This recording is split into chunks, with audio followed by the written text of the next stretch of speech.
Et bonjour les amis, bienvenue sur notre page de vulgarisation de la gestion moteur. Donc aujourd'hui nous allons regarder un fichier de Volkswagen Passat de litre TDI 140 sur un calculateur, donc un Bosch DC17. Et nous allons faire un peu le tour des différentes tables à notre disposition et voir la relation qu'il y a entre les tables et notamment comment débrider et améliorer certaines tables afin d'augmenter les performances de votre véhicule. Donc nous allons commencer par le plus basique, c'est-à-dire les demandes de couple. Donc là, le couple, tout simplement. Donc vous avez plusieurs tables, demandes de couple, donc sur un régime transitoire, donc c'est entre les passages de rapport. Les deux, donc pour la première, deuxième, marche arrière, quatrième, cinquième, troisième, etc. C'est pas forcément dans l'ordre. Le limiteur de couple en fonction de la pression barométrique, couple pendant le démarrage. Alors vous verrez que celle-ci, sur certaines versions de calculateur, c'est important d'aller toucher ça, notamment pour les véhicules qui ont du mal à redémarrer à chaud. Les fameux problèmes de démarrage à chaud, ça se joue là-dedans pour la plupart des cas, vous verrez. On verra si notre calculateur est affecté ou pas, etc. Alors commençons par les limiteurs. On va en voir déjà au niveau des limiteurs. Qu'est-ce que nous avons? Là, nous avons une single value à 420 newtons. Alors 420 newtons, pour un TDI 140, ça pourrait être largement suffisant, mais dans la mesure où on n'a pas forcément envie d'être gêné, parce que ce sont des moteurs qui peuvent développer nettement plus de couple, notamment dans les versions 170 chevaux, où on peut aller tirer 450 newtons sans trop de risques. Attention bien sûr à l'embrayage, s'il est kilométré, il vaudra mieux éviter de trop en mettre. Mais voilà, cette petite single value, si vous voulez pas qu'elle vous embête, vous pouvez la mettre à 450 newtons par exemple. Mais on peut tout aussi bien la laisser à 420 newtons. Hein.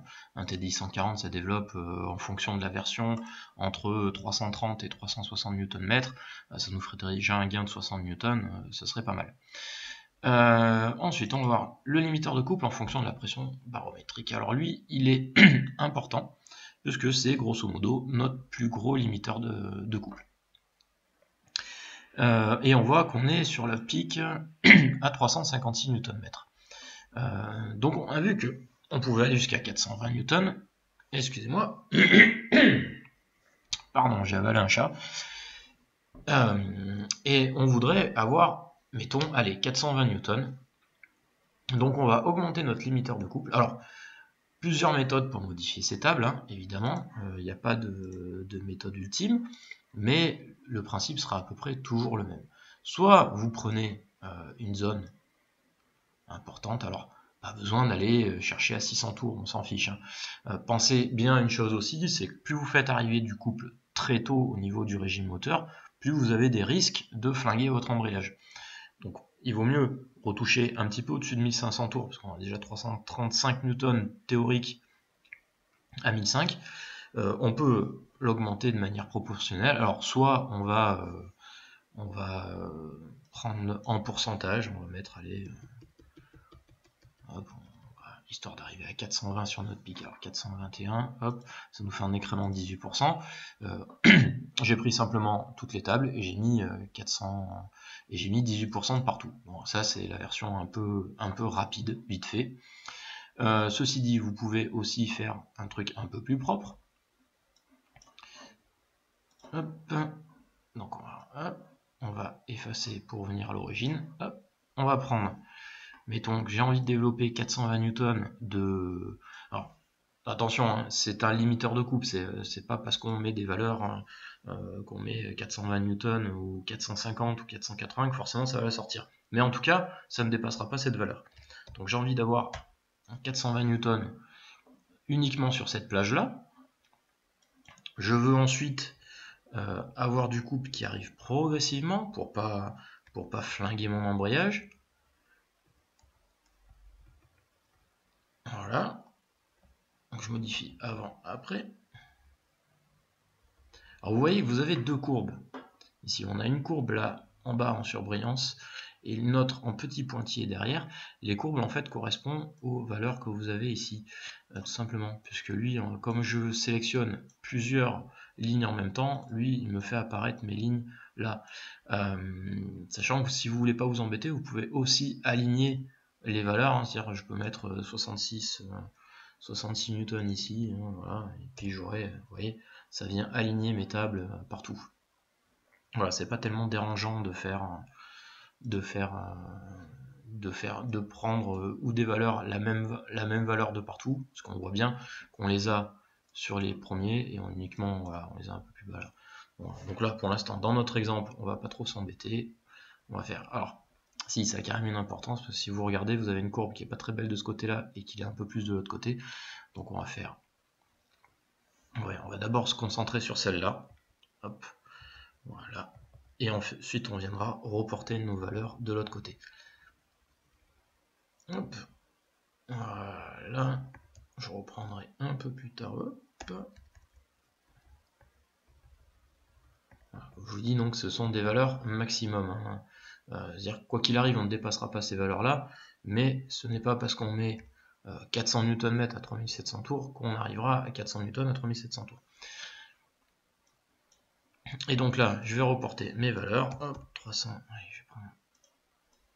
On va prendre 395 pour faire plus simple. Hop. 369. Hop, ici, tac. 327. Et 266 pour finir. Alors, il n'est pas utile de venir modifier jusqu'en haut, notamment parce qu'un TD140 ne développe pas, contrairement à un 170 ou un 180 chevaux, il ne tient pas la charge, donc vous n'aurez pas un couple de ouf à 5000 tours, faut pas rêver. Ok, donc on est satisfait de notre courbe, on va valider, et on va passer sur un autre limiteur de couple. Alors, limiteur de couple en fonction de boîte de vitesse, on voit qu'il n'y a rien du tout. On est à 3000, on est à fond. Sur cette single, on est à 3000 également. Couple maximum 3000, voilà, tout cela. Donc, tout cela, clairement, voilà, on n'est pas limité. Hein, 3000 Nm. Même avec la meilleure volonté du monde, on n'y arrivera jamais. Etc. etc. Voilà, je ne vais même pas aller vérifier le dernier, mais bon, je le fais par acquis de conscience. Ok. Ensuite, les demandes de couple. Alors, on voit que les demandes de couple, là par contre, pour un véhicule qui était limité à 356 Newton, on a quand même des demandes de couple qui sont relativement élevées. Là, je vois pas trop l'intérêt d'aller modifier cette table-là. On a quand même beaucoup de couples, on a même énormément de couples, donc vraiment, elle ne nous gêne pas. Si vraiment, donc le régime transitoire, c'est entre chaque passage de rapport. Si vraiment vous sentez comme un trou sur votre moteur quand vous passez vos vitesses, bah dans ce cas-là, vous pouvez augmenter un peu votre, ou sur votre pleine charge, ou sur votre quasi pleine charge, vous pouvez augmenter votre limiteur de couple. Mais voilà, c'est pas indispensable d'y toucher. Ensuite, demande de couple sur le rapport numéro 1. Ah, donc là, on voit quand même qu'on a quelque chose qui serait pas trop mal d'origine. Mais pas forcément la relation qu'on veut, et encore que on serait pas mal.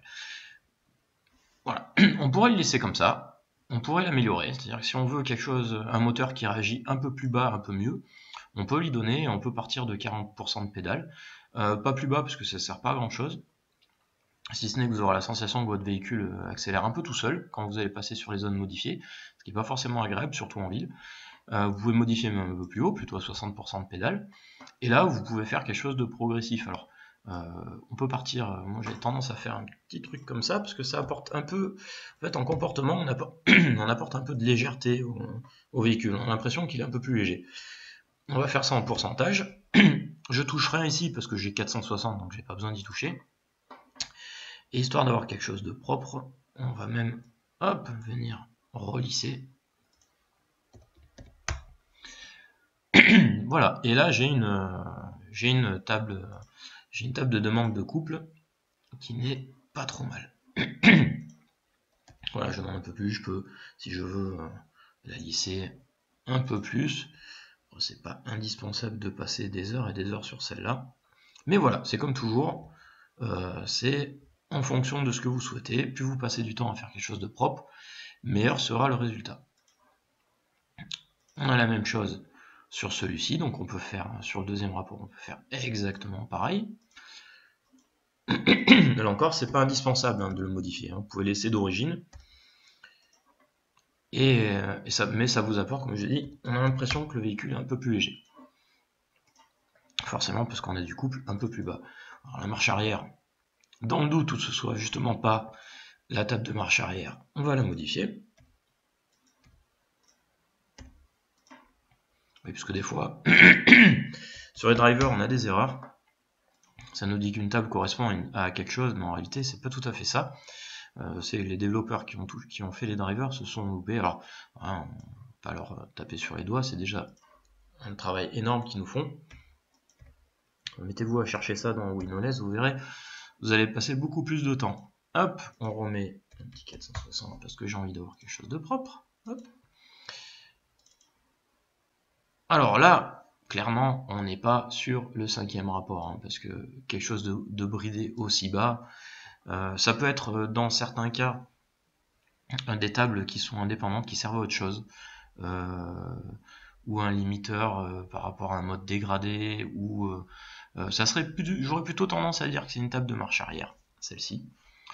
Puisque en marche arrière, on ne cherche pas à avoir énormément de couple généralement, parce qu'on veut pouvoir manœuvrer sans forcément accélérer comme un dingue. Donc on peut tout à fait la laisser d'origine, celle-ci, et celle-ci, voilà, on a comme les autres. Sinon, je ne sais pas si vous avez fait attention, il y a certaines tables qui avaient un peu plus de couple. Alors généralement, sur les TDI 140, ça commence à développer vraiment tout le couple et toute la puissance à partir du 5e rapport, et non pas sur les 4 premiers. Donc quand vous faites votre passage au banc sur un TDI 140, enfin de manière générale sur n'importe quel TDI, faites-le en 5 ou 6, si possible, si vous avez un peu d'allonge. Enfin, la 6, vous risquez d'avoir le limiteur de vitesse, mais la 5 est pas mal du tout. Voilà, ensuite, notre coupe pendant le démarrage. Ah ben voilà, typiquement, on peut avoir un problème de hot start sur ce véhicule. Pourquoi? Je vous explique. On a une tolérance au niveau de notre démarreur, ici, donc jusqu'à 150 tours, parce que là on parle bien du régime moteur, donc pour démarrer, on n'a aucun problème de démarrage, puisque de moins 30 à 0 degré, on a une tolérance de 235 degrés. 235 Nm, c'est-à-dire que ça va démarrer sans problème. Et là on remarque que sur cette zone-là, on a une tolérance de couple en dessous de 170 tours, qui est de 0. Et encore plus à chaud, puisque pour pouvoir démarrer, il nous faut au minimum 190 tours. Alors je ne sais pas pourquoi Volkswagen a fait ça, il doit y avoir une raison. En tout cas, les véhicules qui ont du mal à redémarrer à chaud, avant de vous lancer dans des changements de batterie, de démarreur, nous à notre niveau, on a résolu très souvent le problème, simplement en venant modifier cette table-là, et en mettant le couple qui est plus haut sur la table. Voilà, comme ça, tout simplement. Rien de plus, rien de moins, la quasi-totalité des problèmes de démarrage à chaud se règlent comme ça.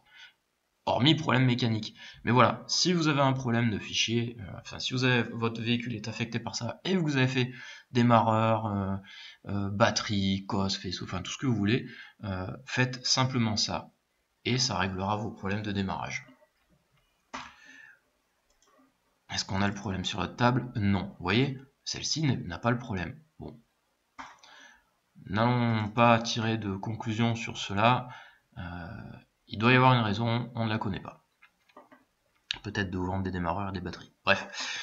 Ensuite, donc là on avait vu qu'on n'avait rien à toucher. Vanogère. Alors ça c'est les cycles d'ouverture de votre van en fonction de la quantité injectée. Donc si vous voulez condamner votre van totalement fermée tout le temps, il vous suffit de mettre les valeurs à 1. Vous verrez, alors sur celle-ci on met à 1, on ne les met pas à 0. Sur celle-ci on est plus bas. Vous voyez, là par contre on les met à 0 sur celle-ci.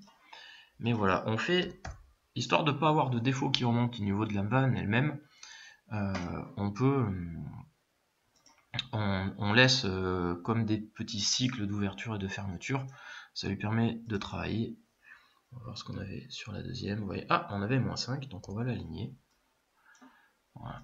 Hop, on va s'aligner à moins 5. Voilà. Et on ne va pas enregistrer sur les tables d'après. Donc là, on a nos deux tables, 0 d'un côté, moins 5 de l'autre.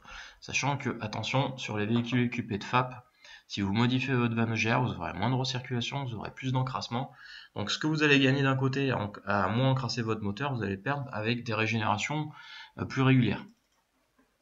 Pareil sur celle-ci, si on veut totalement la condamner, on peut mettre à 0 là, voilà. Pourquoi, oui d'ailleurs, tiens, pourquoi on n'a rien au-dessus de 3000 tours et vous remarquerez, si vous faites attention, vous verrez que la sonorité de votre moteur change vers 3000 tours.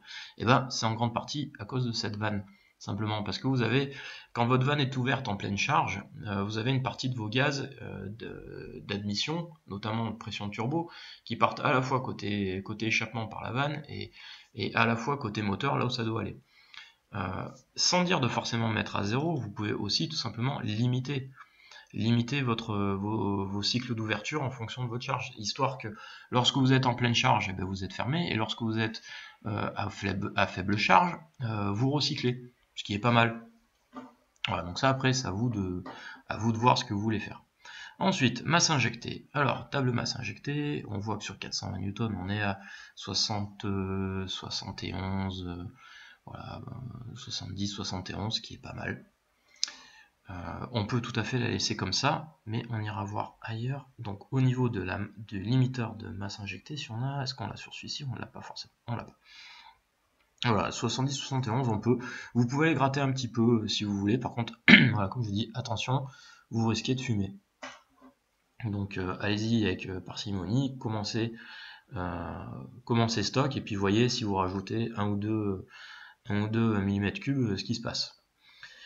Ensuite, la correction. Alors, cette table est importante dans le sens où elle va limiter votre injection en fonction de votre vitesse. Plus vous allez vite, plus votre injection va être limitée. Ce qui fait qu'en réalité, en fait, vous allez limiter vos performances en fonction de la vitesse de votre véhicule. Si vous voulez que votre quantité de carburant injecté ne soit pas affectée par cette table, eh bien vous la prenez et vous mettez 1 partout. Donc, c'est un facteur d'injection. Si le facteur est inférieur à 1, votre injection est diminuée. S'il est supérieur à 1, par contre, vous allez l'augmenter, l'amplifier 1,1, ça voudrait dire qu'on rajouterait 10% de la masse injectée par rapport à la table où on est. Nous, on veut simplement ne pas être affecté, donc on met 1. Ça doit être pareil sur celle-ci, exactement. Donc c'est la masse injectée en fonction de la température d'échappement mesurée ou calculée. Alors on n'a pas le détail, mais voilà. Donc pour ne pas être limité, on fait comme ça. Alors, l'avance à l'injection, bah pareil, alors là vous pouvez rajouter 1 ou 2 degrés. Ne descendez jamais trop bas. Trop bas. Généralement, moi je ne mets rien en dessous de 2000 tours et en dessous de 25 mm3 pour la simple et bonne raison que vous allez solliciter un peu plus vos injecteurs. Et notamment, vous risquez de les faire claquer. Si vous les faites claquer, c'est pas bon. Ça veut dire que la quantité de carburant qu'on cherche à injecter et la façon dont on cherche à injecter est mal répartie.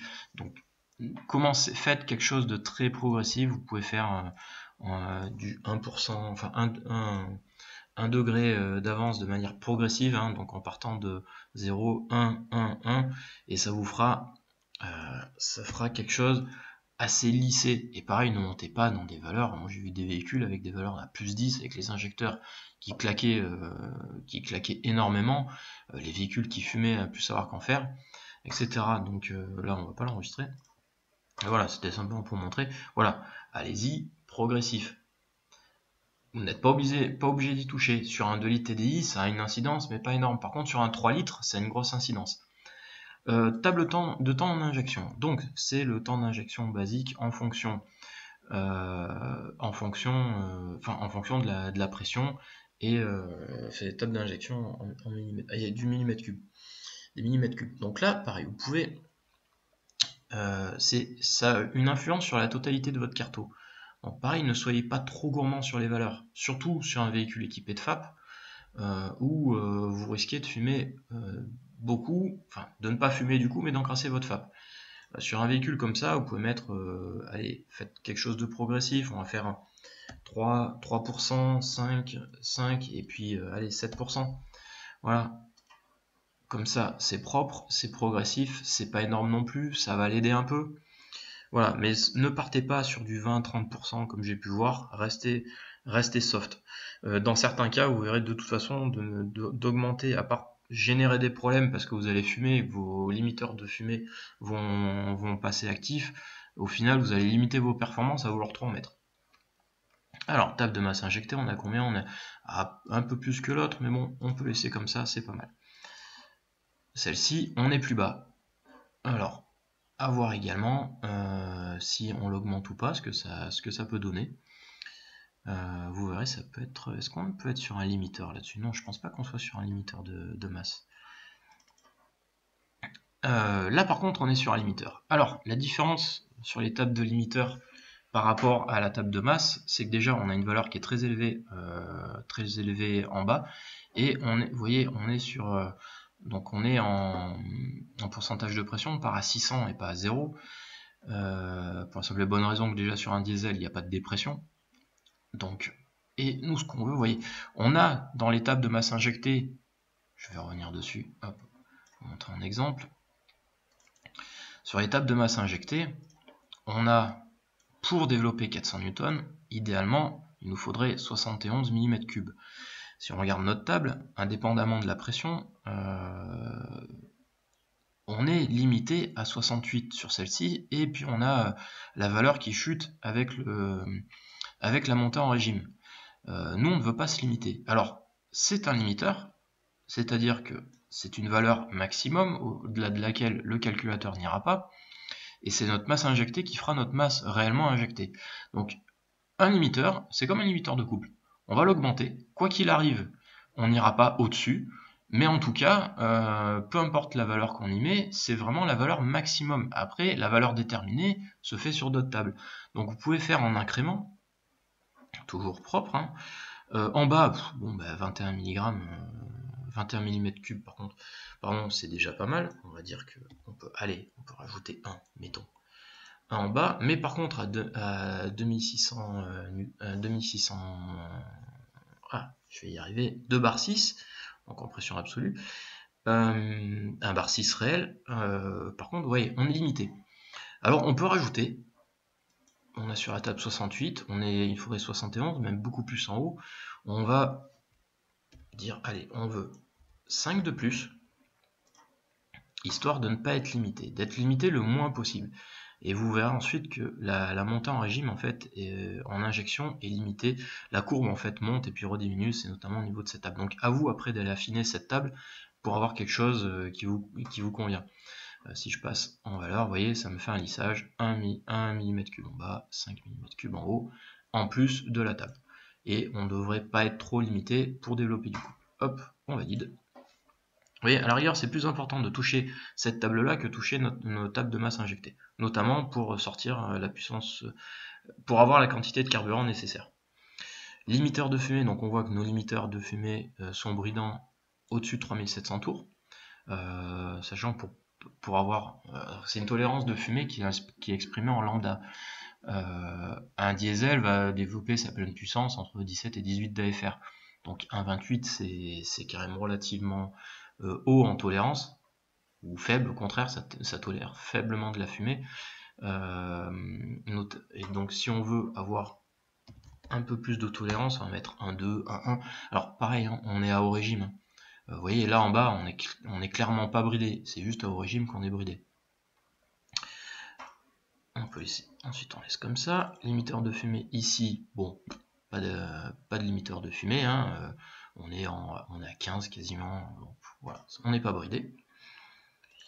Sur celle-ci, là on est déjà beaucoup plus sur celle-ci. Alors, même carrément beaucoup sur cette zone-là. Donc 1,3, 1,35, etc. 1,1 sur sur ces zones-là. Alors la méthode, hein, prenez tout ce qui est supérieur à 1,2 et puis vous mettez 1,2 partout. Voilà. Pour la simple et bonne raison, simplement ce que ça fera, au moins on va tolérer sur ces zones-là un peu plus de fumée. C'est pas obligé d'aller modifier si bas, mais c'est vraiment pour l'exemple. Pardon, j'ai loupé celui-ci. C'est vraiment pour l'exemple pour montrer ce qu'on peut faire. Pareil ici, hop, on va prendre notre zone là.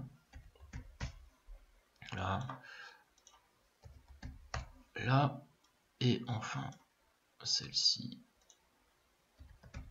Voilà, donc j'ai augmenté ma tolérance de fumée sur certaines zones, etc. On peut le valider. Hop, et on a plus ou moins fini pour l'injection. Donc après la masse injectée, c'est vous qui voyez, c'est vous qui faites. Pareil pour l'avance à l'injection. Je vous ai montré comment faire. À vous après de faire votre petite sauce. Alors, on arrive à la pression de turbo. Alors sur un TDI 140, en règle générale, on a 1 bar 35 de pression. Voilà, c'est ça, 1 bar 35. Donc on est toujours en pression absolue, hein, c'est-à-dire que votre capteur tient compte de la dépression, même s'il n'y en a pas sur un moteur diesel, on a toujours la valeur. On n'est pas à 2 bar 35, on est bien à 1 bar de dépression, 1 bar incluant la dépression, donc de 0 à 1 bar. Et tout ce qui est au-dessus de la pression atmosphérique, c'est la suralimentation. Donc 1 bar à 2,35, ça fait 1 bar 35 de sural. Donc on est limité à 1 bar 35. Là, on voit bien que c'est un limiteur de pression. Pourquoi? Parce que on part pas de 0 et puis on a des valeurs élevées en bas. Alors, sur cette table-là, c'est un peu pareil que les autres. Si vous voulez pas être embêté, vous pouvez rajouter sur votre... mettons, hop, vous rajoutez 100 grammes. Voilà, vous avez envie de mettre un bar 450 sur votre véhicule. Attention, sur ces moteurs-là n'aiment pas trop, ces turbos-là n'aiment pas trop la pression à haut régime, ça a tendance à les mettre en survitesse et il y a des risques de casse. Donc soyez raisonnable là encore. Donc là j'ai mis 100 grammes sur la totalité de ma table. Indépendamment du reste, que pareil, c'est un limiteur. Donc c'est pas parce que je mets ça que je jouerai ça. Mais voilà, simplement, vous pouvez aussi, si vous voulez carrément pas être embêté du tout, voilà, mettons, je peux mettre 2452 partout, ou même encore mieux, hein, je peux mettre 1 bar 6, moi je suis pas embêté. Je suis pas embêté du tout. Si j'ai un problème de tarage de wastegate, mettons, je prends un peu plus de valeur que prévu, mais dans ce cas-là, si je prends plus de valeur de pression, c'est pas bon. Pensez bien aussi que le limiteur, c'est aussi une sécurité pour vous. Voilà, il n'est pas seulement là pour vous embêter, il est aussi là pour sauvegarder votre moteur et votre turbo. Voilà, c'est une alerte. Donc on va laisser comme ça, puisque de toute façon on n'ira pas au-delà, et on va regarder les autres tables. Donc, table de sural basique, hop, et ben voilà, on a un bar à 350, etc. Alors, les tables de sural basique, on peut les modifier concrètement. Si vous faites des essais, vous vous rendrez compte qu'il n'y a pas forcément besoin de rajouter de la pression sur un diesel pour développer plus de chevaux. C'est une légende un peu, j'ai jamais bien compris pourquoi les gens s'attardent absolument sur la pression de turbo. C'est vraiment pas ce qui vous aide à développer le plus. Vous aurez beaucoup plus de gains à travailler l'injection et vos limiteurs de couple qu'à rajouter de la pression en pagaille. Vous pouvez en rajouter un petit peu. Sur un TDI 140, clairement, une fois que vous avez fait une bonne map diesel d'injection, vous rajoutez 100 grammes de plus, vous allez peut-être développer 5-6 chevaux de plus. Donc c'est pas forcément c'est pas forcément indispensable d'y toucher. Vous pouvez aussi laisser stock et puis ne pas avoir d'usure prématurée de votre turbo, notamment quand votre véhicule commence à avoir un peu des bornes. Dans ce cas-là, si vous commencez à avoir 150, 160 000, n'y touchez pas, laissez stock. Laissez-lui finir sa vie tranquillement. De toute façon, ils ont tendance à lâcher aux alentours de 180 000. Donc n'allez pas plus vite que la musique, laissez comme ça et profitez-en. Voilà, donc, mais je vais quand même vous montrer comment on la modifie. Alors pareil, hein, on part pas trop bas, on part pas de 0, on part d'une zone qui est, on va dire 20 mm3 à 1750 tours, et puis on va progressivement rajouter. Alors, si vous faites un gros bloc à 100 grammes de plus, bah, ça marche aussi, mais vous pouvez faire quelque chose de progressif. Hein. Voilà, je veux 100 grammes là. Et malgré tout, pour pas prendre de risque pour mon turbo, je veux que 50 grammes de plus en haut. Parce que de toute façon, là où votre turbo va développer le plus, c'est en bas, hein, c'est pas en haut, c'est en bas. Et donc voilà, et donc on a une petite courbe, on ne dépasse pas les 2450, les 1 bar 450 qu'on a mis dans notre limiteur, c'est très bien, ça évitera d'avoir des coupures liées à ça. Voilà.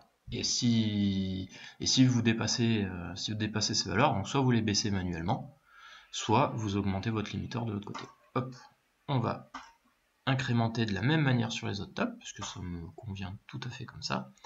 Et puis on va aller voir les autres tables. Alors celle-ci, elle est beaucoup plus basse, on va pas y toucher. Celle-ci, c'est pareil, on va pas y toucher non plus. celle-ci, ah bah voilà, celle-ci on va la modifier. Alors après il peut y avoir différents modes, différentes choses, hein. Ça peut être aussi, dans certains cas, vous avez des tables de monitoring de pression.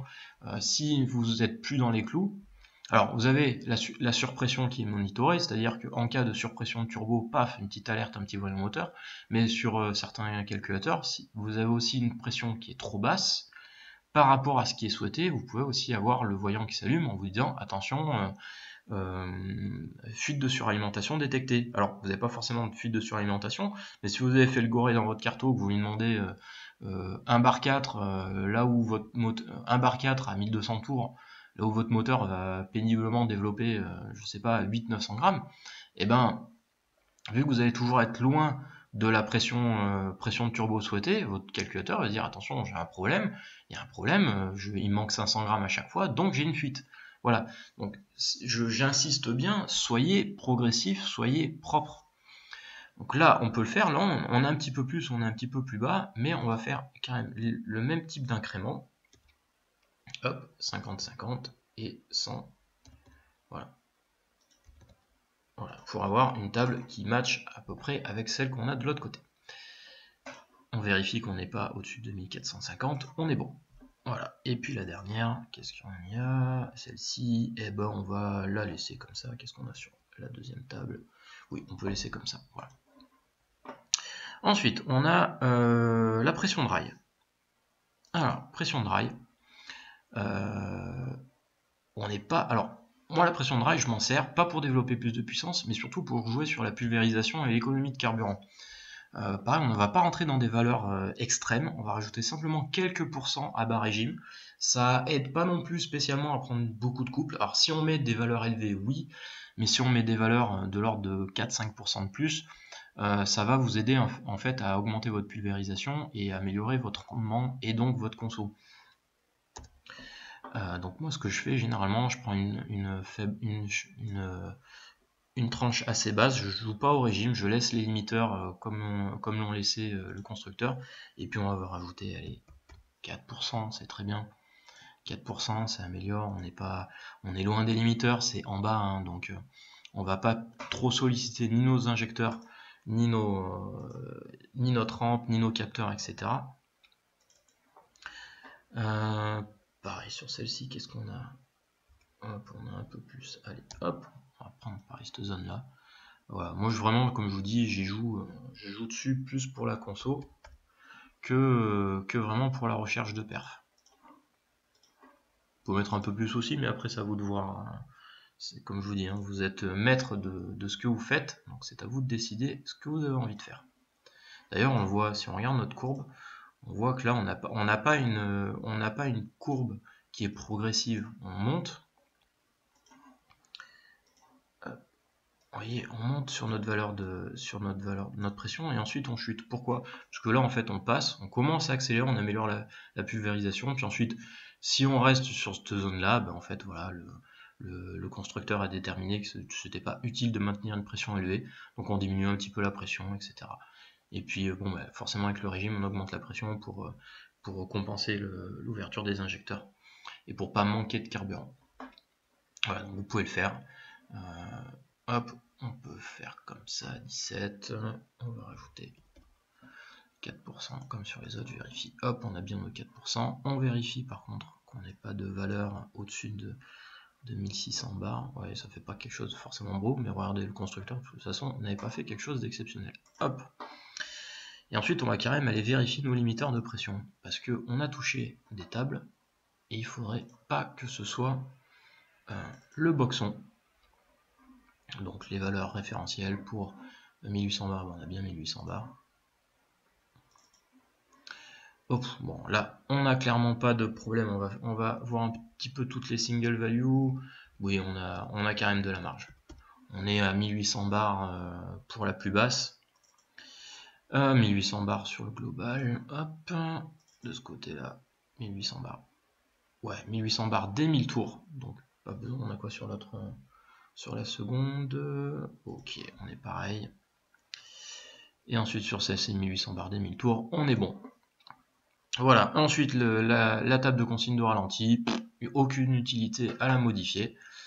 Donc voilà, vous pouvez tout à fait laisser comme ça. On va ensuite enregistrer notre fichier.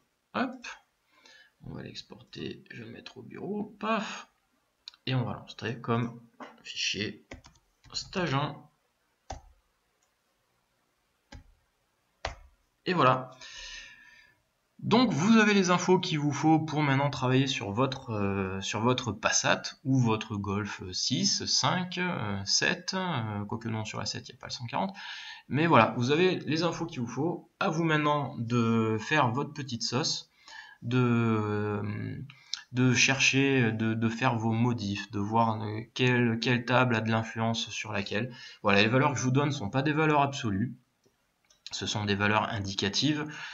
Principalement, l'idée, c'est de vous montrer comment chaque table interagit avec les autres. Et ensuite, c'est à vous de faire votre petit truc. Voilà, passez une très bonne journée à tous et à une prochaine vidéo.